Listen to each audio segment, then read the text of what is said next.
सकाळधरनं तुम्ही तर व्हिडिओ बघताय. चला म्हणसान सारखं काम शेतकरी म्हणल्यानंतर काम तर असतंच. तर खरं सांगू का, 3 दिवस झालं गाय गेली होती. तुम्ही 2 दिवस झाले ह्याच्या व्हिडिओ बघताय. काल माझ्या यूट्यूबला व्हिडिओ बघितला.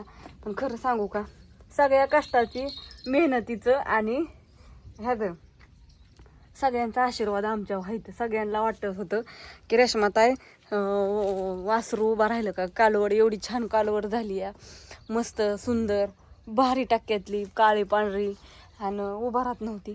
तर खरंच बरं का, उभा राहिलं. ही 2 दिवस झालं लुगडी बांधून तिला टांगून नको झालं. पण सकाळी एका ह्याच्यावर म्हटलं आता शेवटचा पर्याय काय का व्हायना, एका ह्याच्यावर टांगलं तिला आणि सगळं काम सोडलं आणि हिला एकाच लुगड्यावर टांगून अशी लोंब कळावलं, पाय धरायला लागलं. मला वाटतं 1-2 दिवसात ती चालन, उद्या परवा एक दिवस आणि प्रयत्न करून बघायचं आणि ही होईल. तर लागले ही व्हायला. आता तिला कडवं टाकलं होतं, तिने त्या उड्या हाणून हे करून तिने खराब करून टाकले. आता तिला आता ऊस ठेवावं लागेल किंवा वाडं टाकावं लागेल. खराब झाली लय. काय व्हायचं, तिला दुसरं काय खायला नव्हतं. कडवा तर आता घालायला लागलं, पण ऊस आणि वाड्या त्याच्यामुळे ती तशी झाली. आता काय गोळी ही तिला भरपूर ठेवायला नशीब असू द्या. गाईचं तर धाराचं ह्याचं काम तर हे झालंय. वासरू उठायला लागले, ती एक भारी झाले मला. आणि सकाळ बापूंनी आमच्या कडवळा भिजावले. तुम्ही सकाळचा व्हिडिओ बघितलाय. त्याच्यामुळं आता कडवळ पण काढा यायचं नाही आणि त्याच्यामुळं सगळा घोळ आहे. पण असो, आपलं नशीब वरच्याची दान काय म्हणतात ना, देणं आणि आपलं घेण्याचं काम करायचं. तसं काम आमचं चाललं ह्या. आणि घरात आमचं सासूच बापूंचं तर खरं म्हण हो. मी म्हणलं जाऊ द्या, तिथं जाऊन आली पण राहिले उभा, म्हणलं राहू द्या. सगळ्याचं चांगलं माहितीये का, आम्ही चांगलंच सगळ्याचं हे करतो. त्याच्यामुळे देव आम्हाला कधी वाटेल चांगलं होय बेकार नाही येऊन देणार. आता बाप परीक्षा केली म्हणले असते खरं सांभाळतात का, त्याला दूध पाजतात का, बघावं काय करावं. पण तसं नसतं होय. हा ज्याचं खावं मीठ त्याचं करावं. राहते जाऊ की त्याच्यात उभा. आणि काय झालं ते आपण आता एका लुगडा कळलं ना, असं म्हणजे त्याला ओढ बसलं, ते शिरा त्याच्या हे झाले. चोळायच्या राजू शिरा. मग काय माहिती का तुम्हाला, मग आता एवढा उशीर का झालाय सकाळपासून.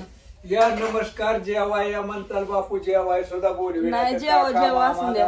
मग असेच पाय धरी धरून ते काय झालं, त्याला तकवा आला पेल्यामुळे भरपूर. नाही ती धरणार होतं गेल्यावर त्याला अक्कच सडपाजा 2 लिटर आकच पाडलंय. आज आम्ही धार काढतच त्याला पिवलंय. काय पिन म्हणलं, काय व्हायचंय ते जायचंय, जाऊ द्या. ती पिऊन काय राहिलेलं राहील. लय नाही ताण घ्यायचा होय. अण्णा गेला दूध घालाय गेलता, राग व्हायचा ग ताना घरी. त्याला जायचं होतं शाळेत. घरी अर्धा लिटर आणत होतो, ते लिटरच ठेवा पण त्याला पाजा. बर तसं करू का. बर बापूचं ऐकावं लागतंय, काय करावं. आणि कोळी पुरतं डेरीला घाला 2 लिटर रोज. बर तसं करूया. सुद्या वासरू उठून उभं राहायला लागलं, ते एक भारी झाले. का साबळे पाहुणं फोन करतात, राजीच बोलतो. आता करा की त्यांना रात्री. आलता का होय आत्या.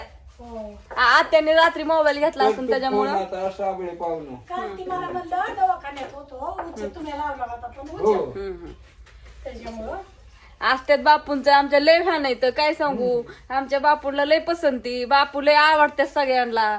सगळी म्हणतात बापू देव माणूस आहे. आता पण काय होय आत्या.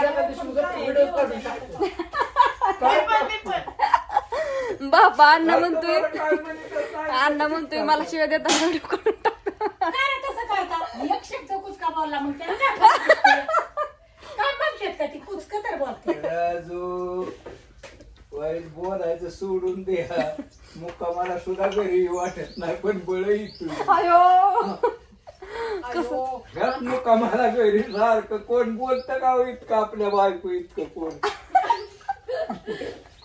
तुम्ही बोलताना म्हणजे आत्याला इतकं मग बया चला चला घ्या जेवून उरका पटापटा. ज्ञानेश्वरी पप्पाला जेवाय निघून दे. पोरांना शाळेत जायचे, त्यांना पण आज उशीर झालाय. जाऊ द्या. कुत्री मांजर अशी आमची सगळी वाट बघत बसले ती. आणि आली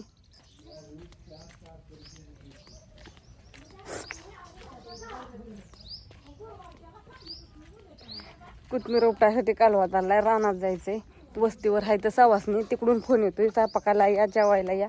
कुठलं काम करा, कुठलं सुसा नाही. आज झालाय उशीर. काय व्हायचंय ते जायचंय, जाऊन द्या बरं द्या. आणि हो का गयला पाणी दाखवायचंय. ती लागली माझ्याकडे बघायला. तिला खाय आणून टाकायचंय. सगळी कामं केल्याशिवाय पर्याय नाही. त्याला वाटतं माझ्या हाताखाली करावं, पोरांना वाटतं आमचं उरकून द्यावं, त्यांना वाटतं माझं उरकून द्यावं. आणि बाहेरची कामं व्हायलेत. असला रात्री डोकं दुखत होतं, असं दुखत होतं. आता वाटायचं काही खरं नाही माझं. पण सकाळपासून व्हायचं बरं वाटलं. रात्री आधी गोळ्या खाल्ल्या, लोळत घोळत.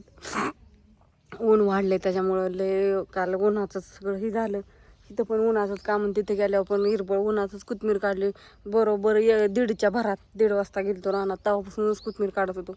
आता कसं कोथमीर व्हायचं थोडी पातळ राहिल्यामुळं उरकत नाही काढायला. त्याच्यात उसखोर पाहिजे 2-4 दिवस जाईन. मग म्हटलं आपले घरची कामं चालू करावं. ती सांडगं कुठं ही. आणि एका दोघी तिघी ताईंची कुरिअर टाकायची राहिली होती. विसरूनच गेली होती. 2-4 दिवस झाले त्यांनी तर पैसे पाठवून ठेवलेत. आता म्हटलं आधी त्यांच्या पैसे आज ती कुरिअर पॅक करून द्यावं होती. ते म्हणजे जाता टाकत्याला चालल्यात हॉटेलच्या कामासाठी. त्याच्यामुळं आणि असं हे आमच्या घराचा परिसर आहे. त्या बाय सगळ्यांना